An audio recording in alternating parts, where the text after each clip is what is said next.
అన్ని సక్రమంగా జరిగితే ఈ ఏడాది సంక్రాంతికే రిలీజ్ కావాల్సిన ఈ చిత్రం ఇప్పుడు వాయిదా మీద వాయిదాలు వేసుకుంటూ మెగా ఫ్యాన్స్ ని కన్ఫ్యూజన్ లో చేస్తుంది.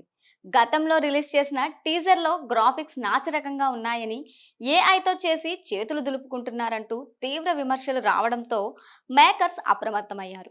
గ్రాఫిక్స్ కోసమే 75 కోట్లు ఖర్చు చేసి హైదరాబాద్తో పాటు హాంకాంగ్లో వర్క్ చేస్తున్నారు. ఆ తర్వాత రిలీజ్ చేసిన 'రామరామ' అనే సాంగ్ సినిమాపై అంచనాలను పెంచేసింది. ఇంత జరుగుతున్నా డైరెక్టర్ వశిష్ఠ మాత్రం ఇప్పటి వరకు ఈ మూవీపై ఎక్కడా స్పందించకపోవడం ఫ్యాన్స్కి కోపం తెప్పిస్తోంది. కనీసం ఏదైనా అప్డేట్ అయినా ఇవ్వమని ఆయనకు రిక్వెస్ట్ పెడుతూ ఉన్నారు. అయితే ఎట్టకేలకు నోరు విప్పిన వశిష్ఠ తాజాగా ఓ ఇంటర్వ్యూలో విశ్వంబర గురించి అప్డేట్స్ ఇచ్చారు. విశ్వాంబర మూవీ సోషియో ఫ్యాంటసీ చిత్రం కావడంతో గ్రాఫిక్స్ వర్క్ ఎక్కువగా ఉందని, ఇందులో 4676 విఎఫ్ఎక్స్ షాట్స్ ఉంటాయని, ప్రతి ఫ్రేమ్ విజువల్స్ వండర్ లాగా తీర్చిదిద్దేందుకు మా టీం ఎంతో కష్టపడుతుంది. వరల్డ్లోనే టాప్ గ్రాఫిక్స్ సంస్థలు మా సినిమా కోసం పనిచేస్తూ ఉన్నాయి. ఓ సాంగ్ మినహా షూటింగ్ మొత్తం పూర్తయింది.